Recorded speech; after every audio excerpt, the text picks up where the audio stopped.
Bom, então vamos começar a nossa aula então pelas orações.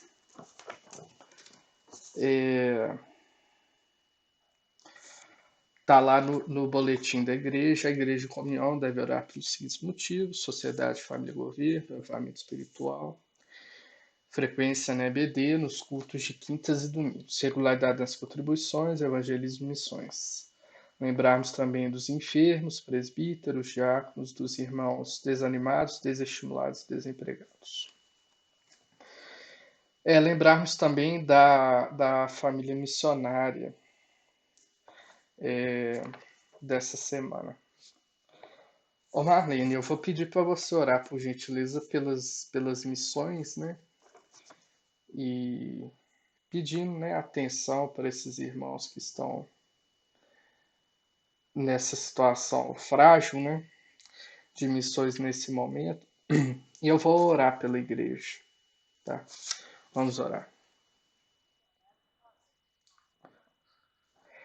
Então, eu não peguei o boletim de hoje. Não peguei.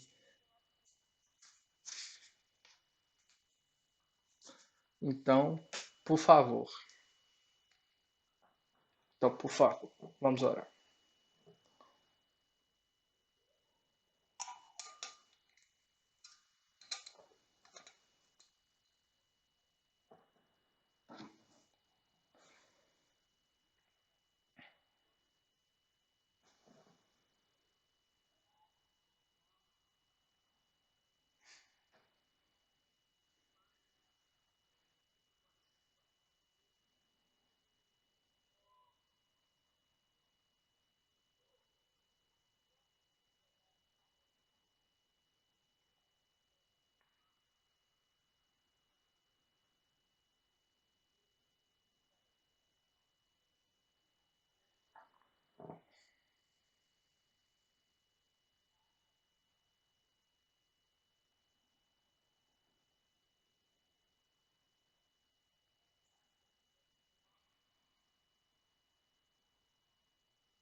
Senhor, no mesmo espírito de oração, pedimos a Ti pela nossa igreja, Pai.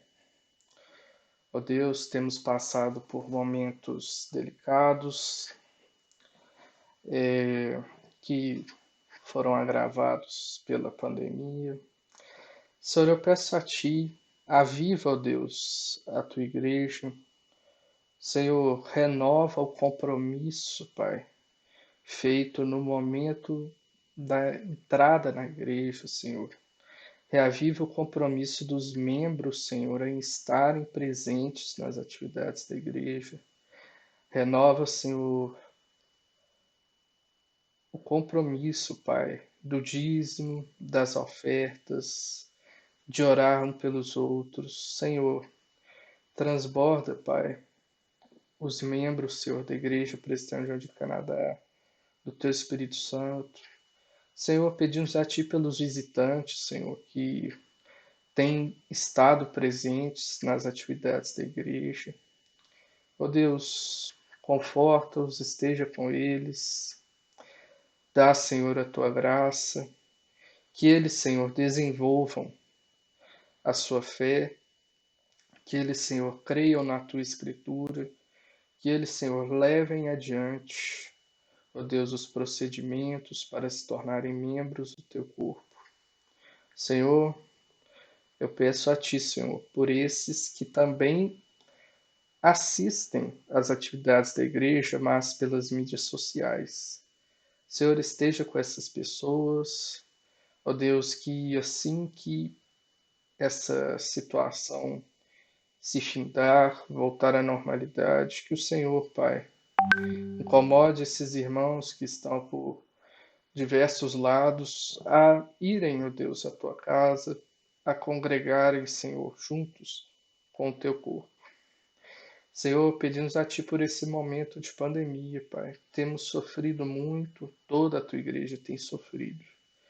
Senhor, corações têm esfriado. Oh Deus, tem misericórdia de nós e pedimos, Pai, a reabertura, Senhor. Apressa, Senhor, esse momento que ansiamos muito, Senhor. Pela reabertura, pela volta dos idosos, pela volta, ó Deus, das crianças, pela volta das atividades da igreja no templo, Senhor. Ó Deus, apressa, Pai. E, ó Deus, pedimos a Ti pelo contexto geral, Pai, de reabertura. Esteja, Senhor, com as autoridades. Ó Deus, que nada seja feito de forma atropelada, de forma cínica, de forma desgovernada, mas, Senhor, prega cautela no coração desses homens que detêm o poder. E, ó Deus, principalmente na população, Senhor. Inspira temor do Senhor, Pai, em todos. Ó Deus, oramos no Teu Filho Jesus. Ainda te pedimos por essa aula, Pai. Que seja um momento edificante de conhecimento na Tua palavra somente. Dá-nos o Teu Espírito, Pai. Em nome de Jesus, amém. Bom, deixa eu colocar aqui a nossa apresentação.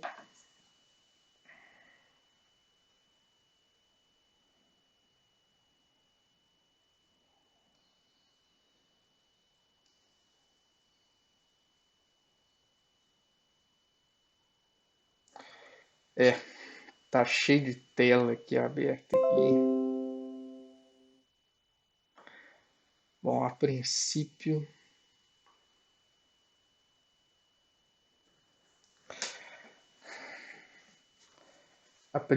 vai, tá carregando aí, né?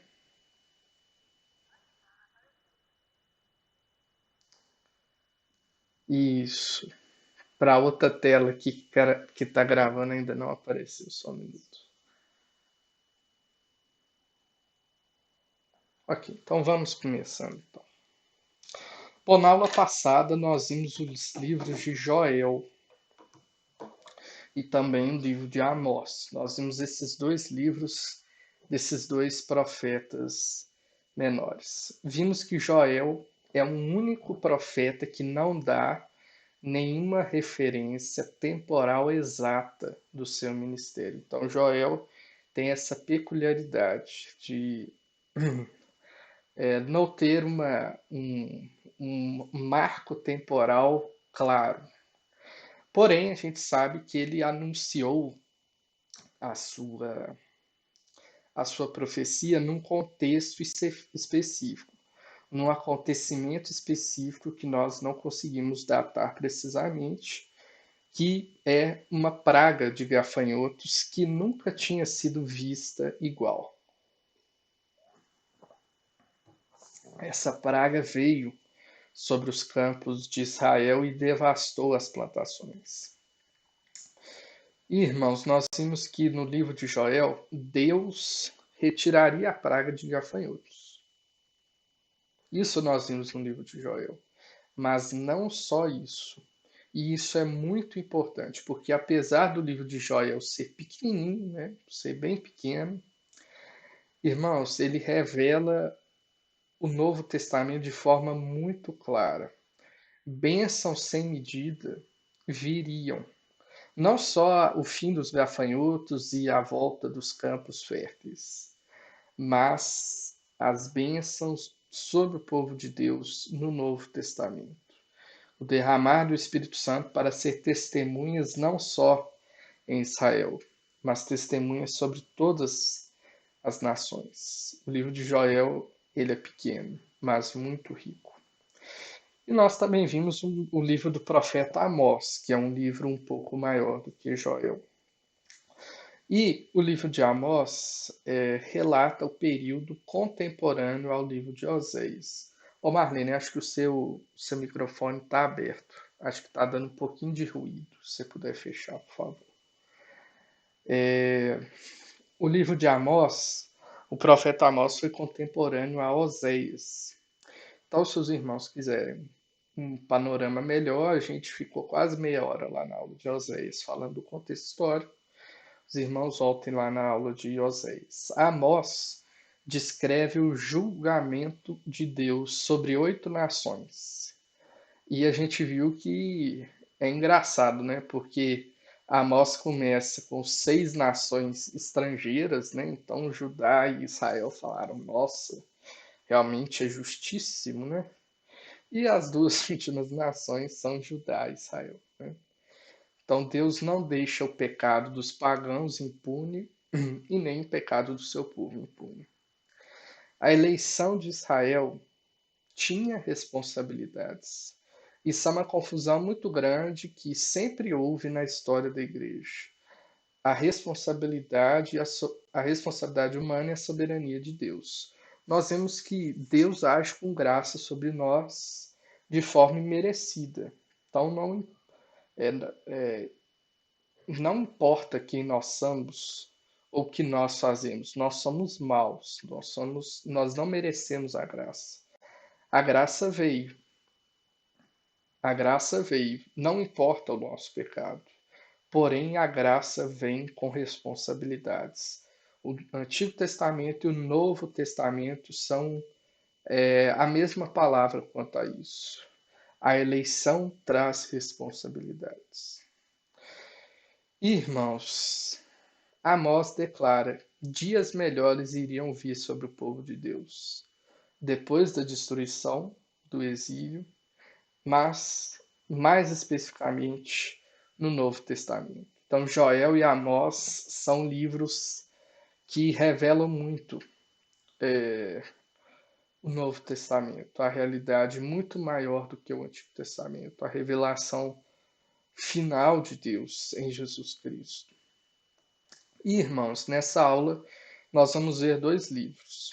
O primeiro deles é Obadias. Nosso slide diz: escrito pelo profeta Obadias, com data aproximada de 586 a.C. Bom, primeira autoria, que bom, né? Foi escrito pelo próprio profeta, como ele deixa registrado.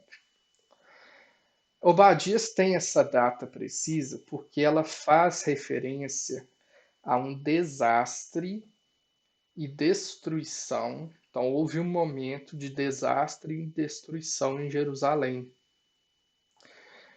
Os estudiosos, em sua grande maioria, identificam esse evento de desastre e destruição de Jerusalém com a destruição de Jerusalém por Nabucodonosor.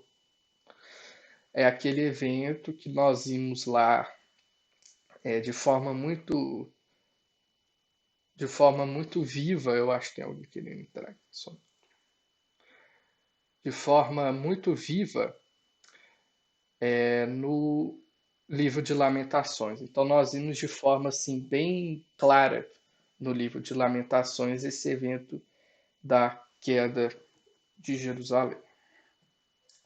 O propósito do livro diz: encorajar o povo de Judá, que enfrentava adversidades vindas de Edom, a ter esperança na justiça divina e na vitória final sobre os inimigos.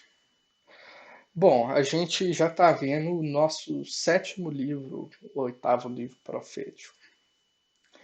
E o propósito dos livros proféticos é, em resumo, em síntese, muito parecido. O povo deveria se arrepender. O povo deveria voltar para os caminhos do Senhor. É isso que os profetas anunciavam. A aliança de Deus com o povo nunca iria ser rompida, pois ela foi feita por Deus. É nesse sentido que há atenção, né? Porque a soberania de Deus é essa. Ele entrou em relação com Israel, ele entrou em relação com o seu povo. O seu povo nunca vai deixar de ser povo de Deus. Porém, há responsabilidades.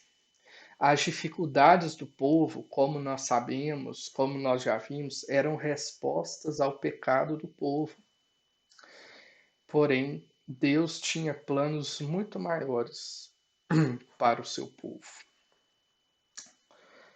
O contexto histórico. Bom, a gente já com a data aproximada, os irmãos, se os irmãos lembram bem, é a data aí da queda, né, de Jerusalém. Como já vimos, o livro de Obadias faz referência a um episódio de destruição que aconteceu em Jerusalém.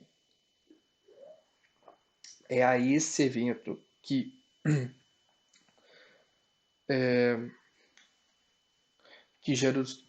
Obadias se refere, que aconteceu em 586 a.C.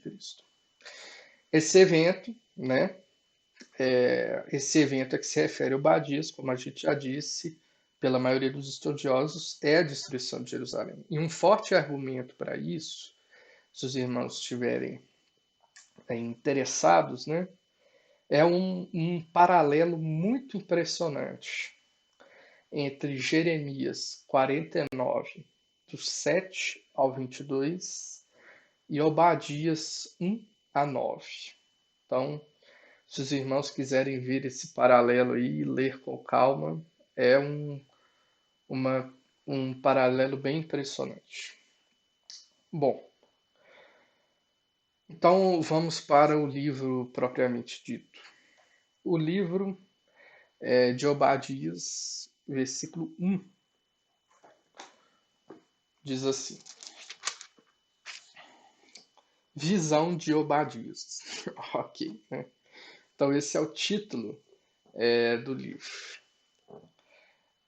de Obadias. Deixa eu já colocar todos os blocos. O título está no 1, parte A, como a gente acabou de ler. Os Edomitas, que eram descendentes de Esaú, quem quiser ver lá o surgimento dos Edomitas, está lá em Gênesis 36, 1. Eles tinham tratado o povo de Israel cruelmente, especialmente quando Jerusalém caiu nas mãos de Babilônia. Então, os edomitas tinham se aproveitado da queda de Jerusalém. Obadias avisou Edom que no dia de seu julgamento ele estava próximo. O dia do julgamento de Edom estava próximo. A mensagem que Deus deu a Obadias focou em 3 questões. Aí nesse segundo bloco, a mensagem de Deus contra Edom. A primeira, o primeiro tema que é predominante nesse segundo bloco aí do livro, a arrogância de Edom. Ou seja, Sela, que é a capital de Edom, foi construída no alto de uma formação rochosa. Ficava bem no alto. Os irmãos estão vendo aí, eu coloquei uma imagem no fundo do slide da região de Edom, né? A região que essa imagem aí é da região que hoje qualquer um pode ir lá em Israel e ver essa região. Ou seja, os irmãos veem que é uma região bem assim acidentada, né?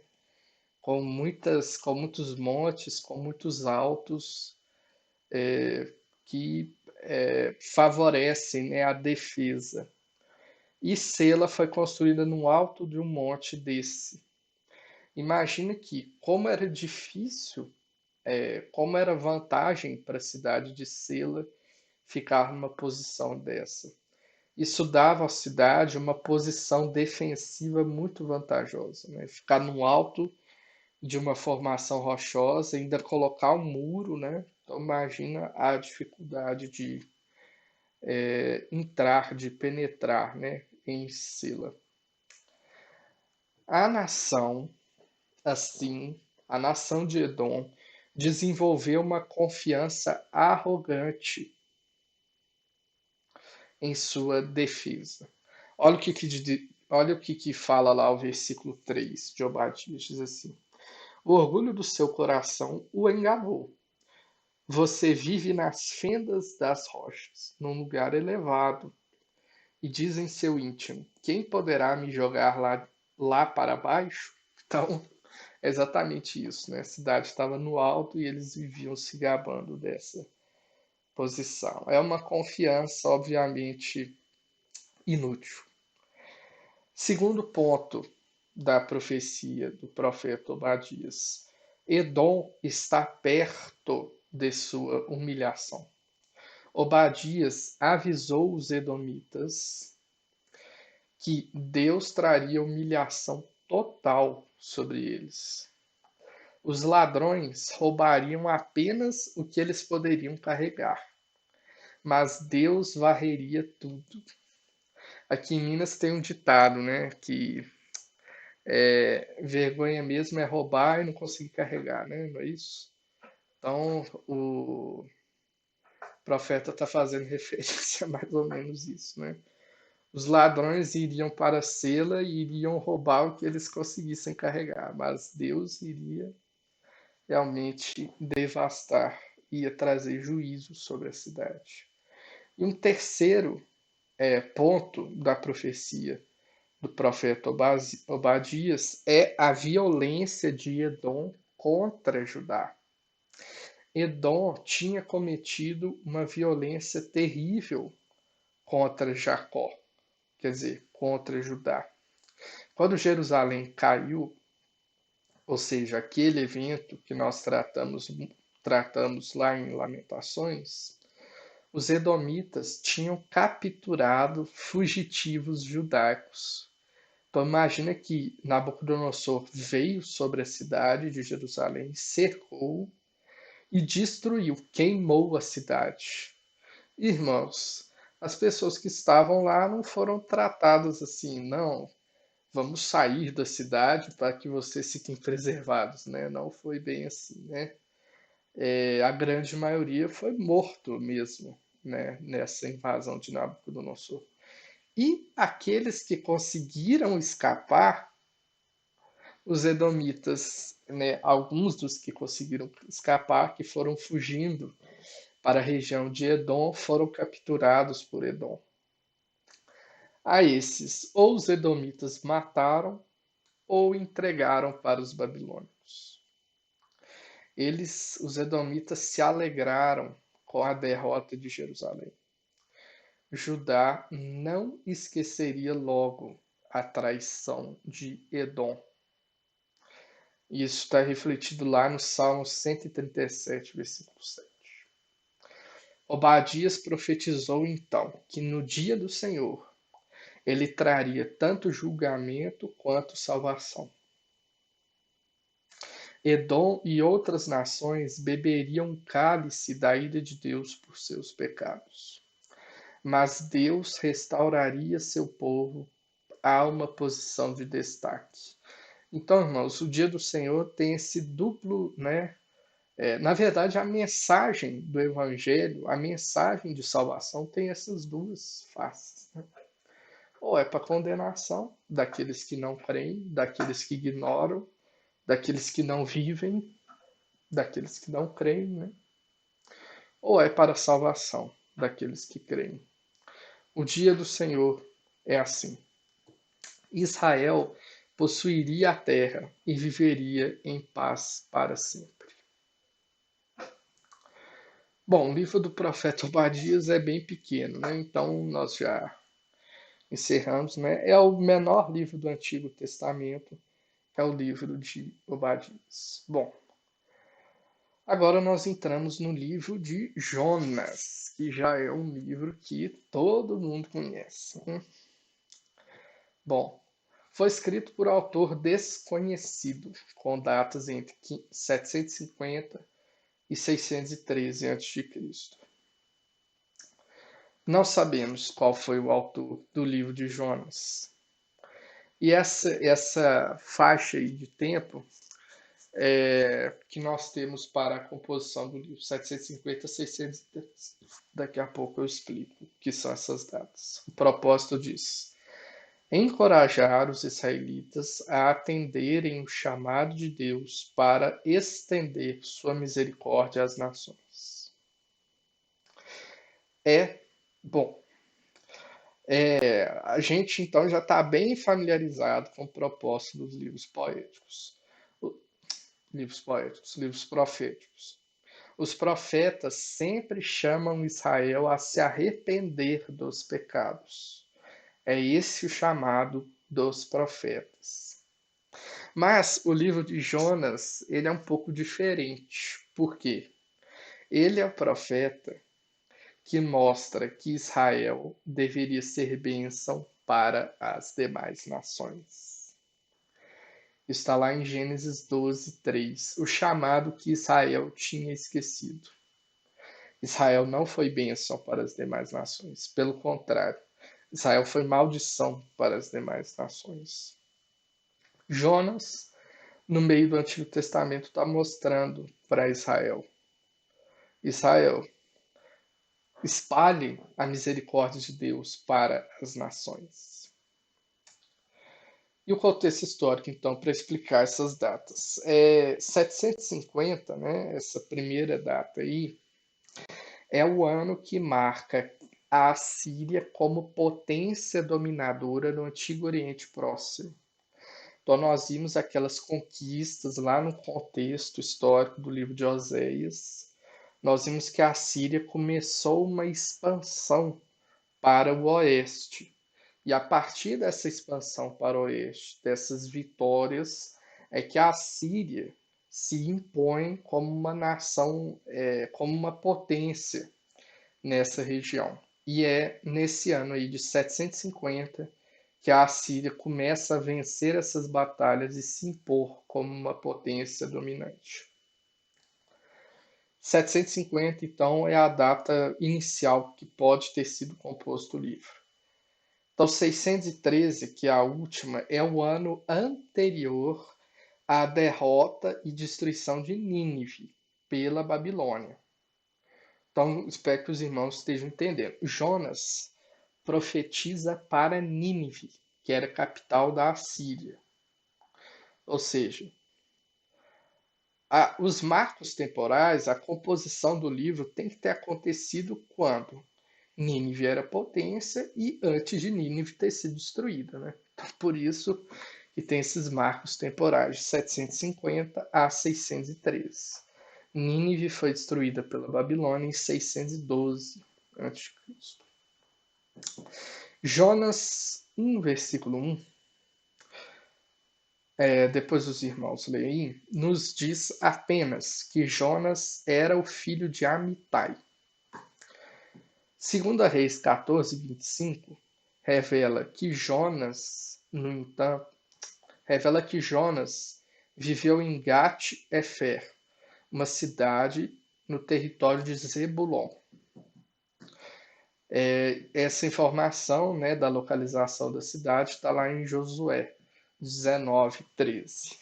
Ele profetizou durante o reinado de Jeroboão II, rei de Israel, que reinou de 793 a 753, que deu a Israel alguma estabilidade política. Então aí os irmãos estão localizando temporalmente. Então, eles... Pastor, seu microfone está aberto agora. Então, o profeta Jonas está aí nessa localização. Bom, como nós vimos, Jeroboão II estava no momento de uma estabilidade política, mas espiritualmente o reino estava muito longe de Deus.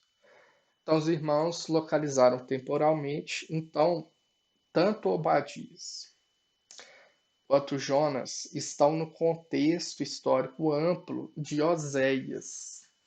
Então, se os irmãos esqueceram do contexto histórico, voltem lá na aula de Oséias e deem uma olhada no contexto histórico com mais detalhes. Bom, o livro do profeta Jonas, então.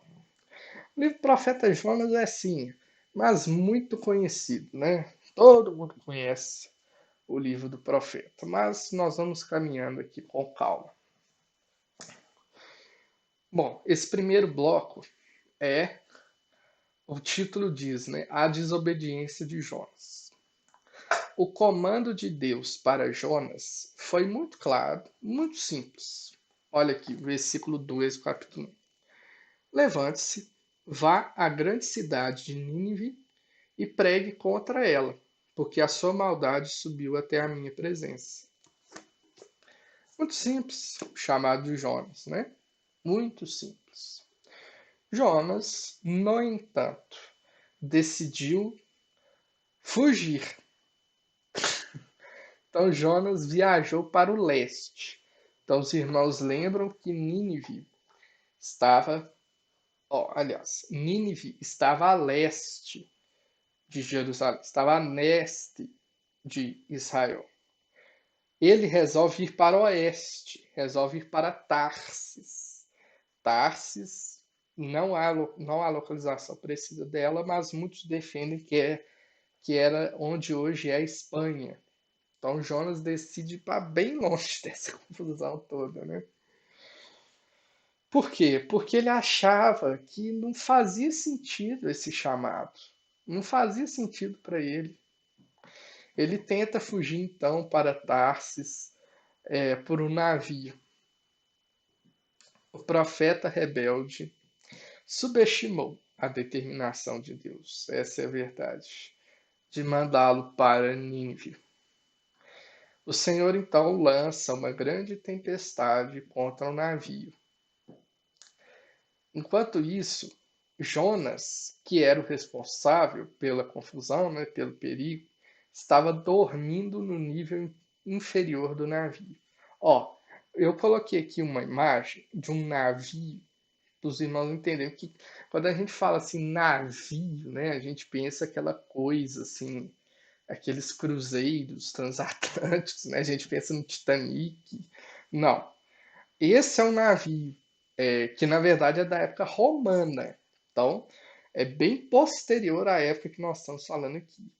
Veja o tamanho da embarcação. Olha os vasos aí. Esse afundamento deu e os vasos. Engraçado que o navio estava carregando vasos, né? E os vasos ainda ficaram no navio, né? O navio naufragou e os vasos ainda ficaram no navio. Mas veja qual era o tamanho dessas embarcações, né? Veja a limitação dessas embarcações. Imagina um negócio desse numa tempestade. Realmente era para afundar mesmo. E como que o profeta Jonas, né, realmente é uma coisa sobrenatural, né, irmãos? Conseguir dormir numa embarcação tosca, né, durante uma tempestade. É uma coisa bem sobrenatural mesmo. Depois, então, que o capitão acorda Jonas, Jonas se junta aos outros, se junta aos marinheiros, aqueles que estavam atravessando, né, em direção a Tarsis, que estavam tentando determinar por que a tempestade tinha vindo sobre eles. O que estava acontecendo então? Quando Jonas explicou que estava fugindo de seu Deus, eles ficaram ainda mais assustados, né? Já estavam assustados porque, estando numa condição dessa, é para ficar assustado mesmo, né? As tentativas de colocar o navio sob controle foram frustradas. A tempestade realmente estava muito forte. Finalmente, eles aceitaram a sugestão de Jonas. Jonas falou: me lance ao mar. Os marinheiros então aceitam a sugestão de Jonas. Então os marinheiros lançam Jonas ao mar e a tempestade para imediatamente. Tem uma música muito boa aí, que eu gosto muito, que trata do profeta Jonas. Depois recomendo os irmãos pesquisarem aí. Chama Joga no Mar. Ah, o grupo é um grupo cristão que chama Arautos do Rei. Não sei se alguém já escutou a musiquinha muito legal sobre o profeta Jonas. Depois os irmãos pesquisem. Jonas então é jogado no mar, como diz o refrão da música. E ele pensou que ele iria se afogar, né? Pessoa é jogada no mar na tempestade, só resta o afogamento, né? A graça de Deus prevaleceu. sobre Jonas, apesar de sua rebeldia. E um grande peixe engoliu Jonas. Agora, irmãos, aí vem aquela discussão, a meu ver, inútil, né? Se é possível que um peixe tenha engolido Jonas, se tem baleias no mar Mediterrâneo, sei lá. Irmãos, a questão aqui é um milagre, é um milagre, entendeu? Uma intervenção direta de Deus. Para um Deus que criou o céu e a terra, que fez todas as coisas, que tudo que está aqui cabe na palma de sua mão, o que, que é isso? O que, que é um peixe engolir Jonas e cuspir ele depois? Não é nada. A questão de acreditar ou não na Bíblia é uma questão de fé mesmo.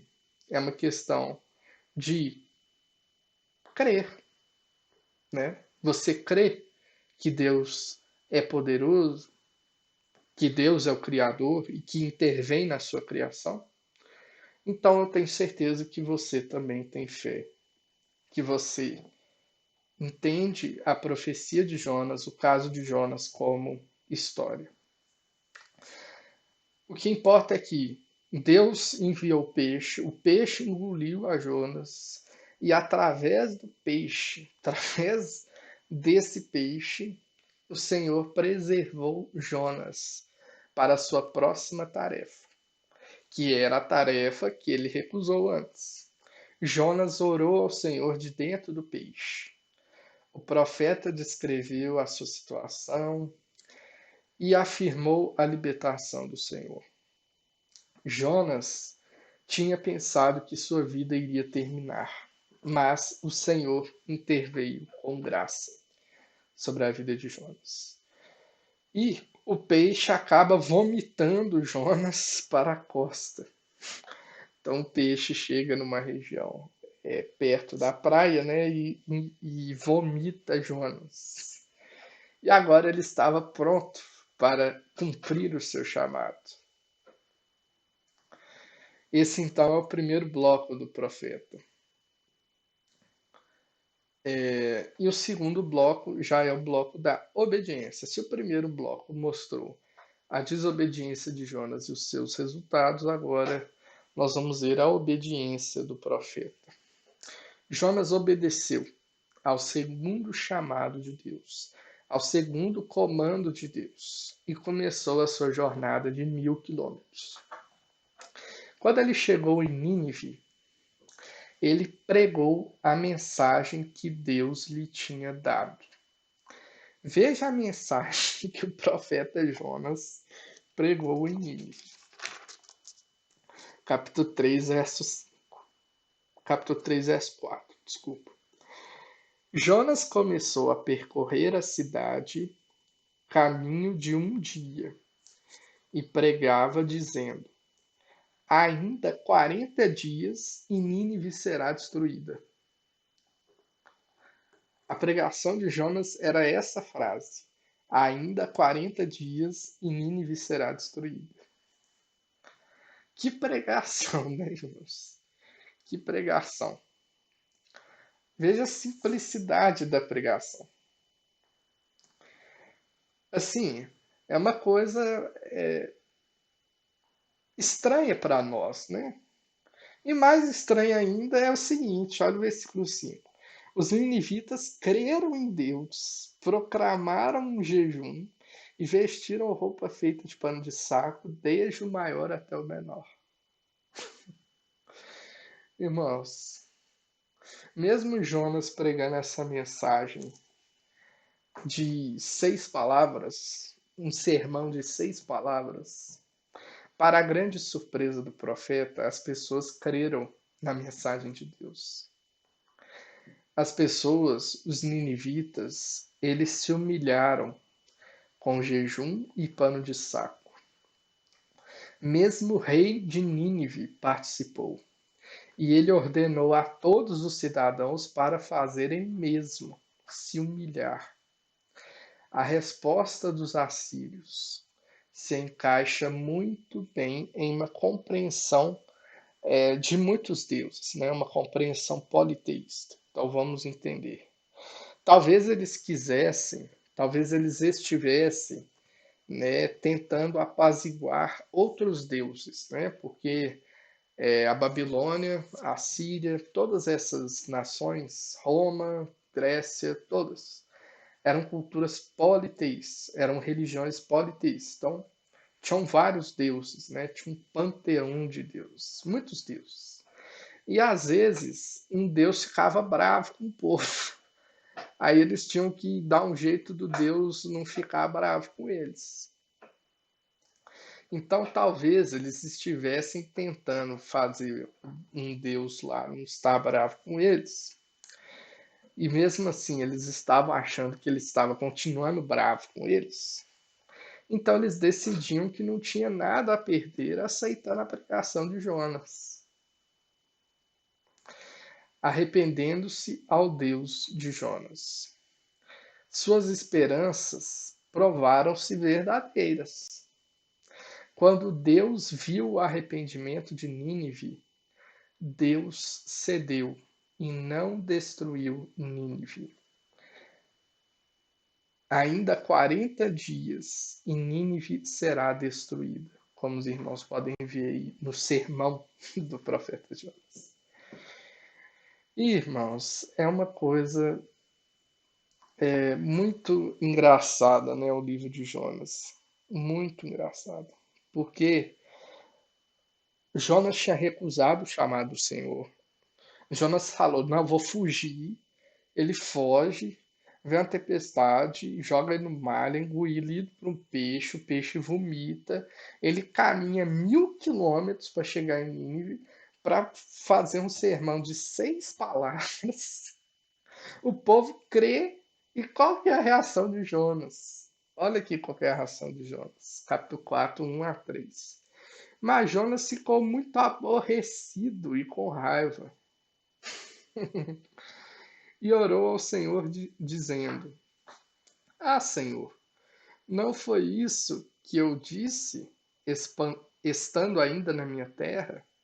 Por isso me adiantei, fugindo para Tarsis, pois sabia que tu és Deus bondoso e compassivo, tardio em irar-se e grande em misericórdia, que mudas de ideia quanto ao mal que anunciaste.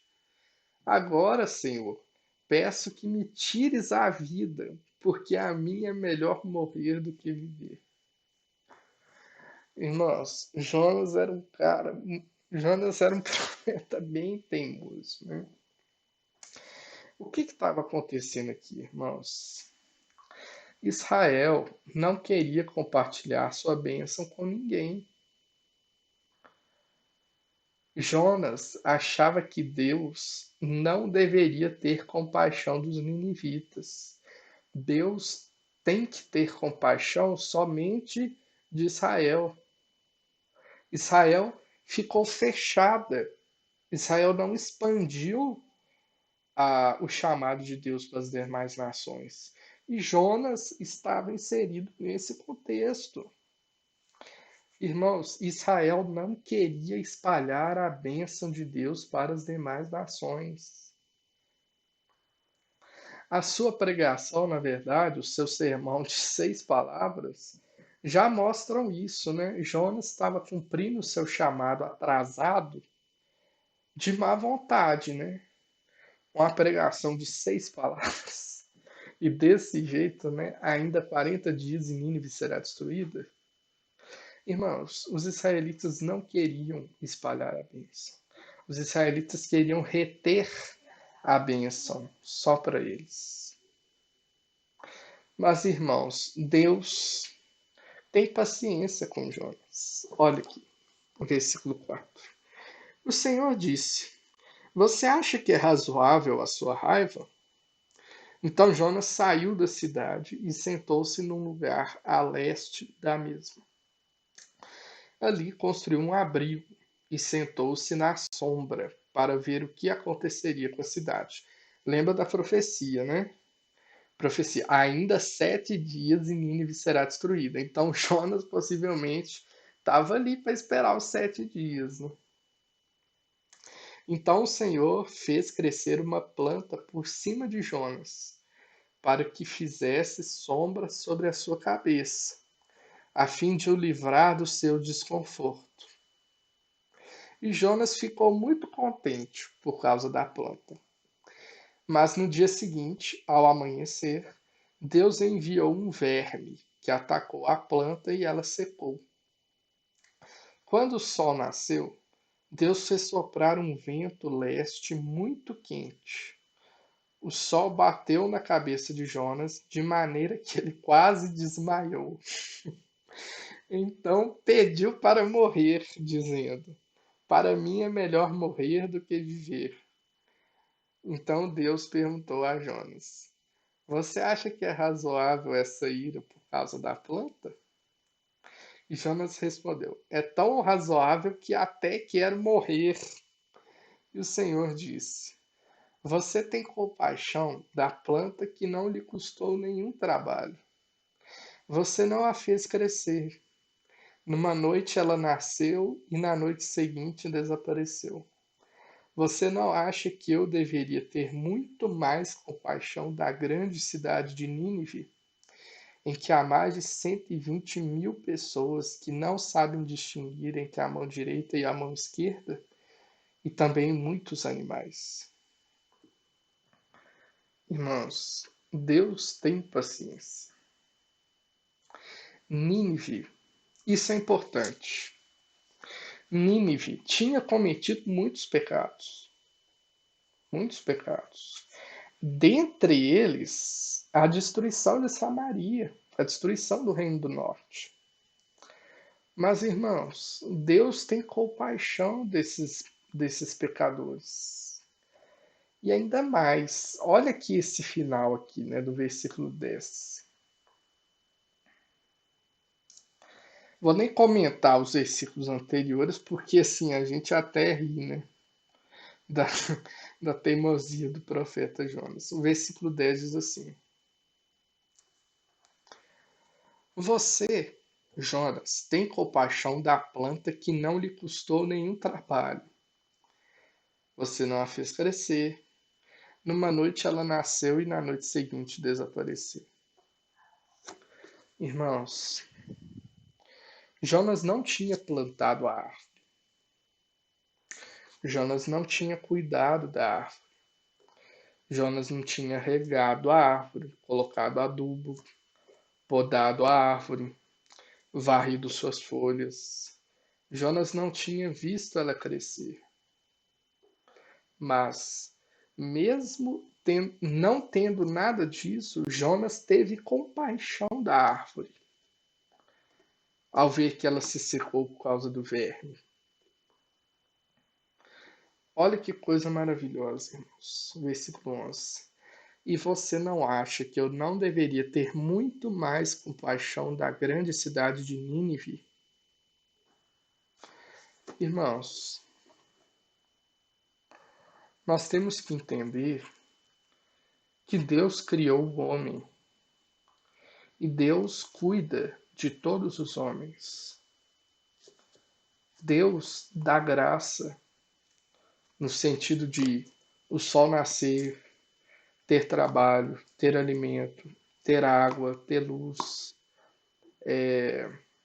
ter relacionamentos, falar, se comunicar, ter amizades. Deus dá, irmãos, todas essas bênçãos, não só para o seu povo.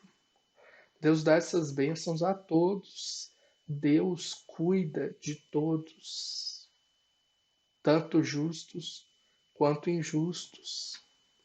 Deus tinha cuidado de Nínive.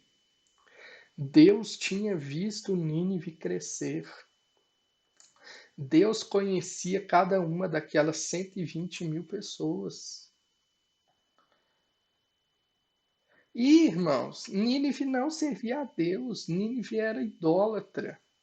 Nínive era politeísta, adorava o sol, adorava os animais, adorava a árvore, adorava essas coisas. E Deus, irmãos, sustentava Nínive. E, irmãos, olha que demonstração de amor maravilhosa.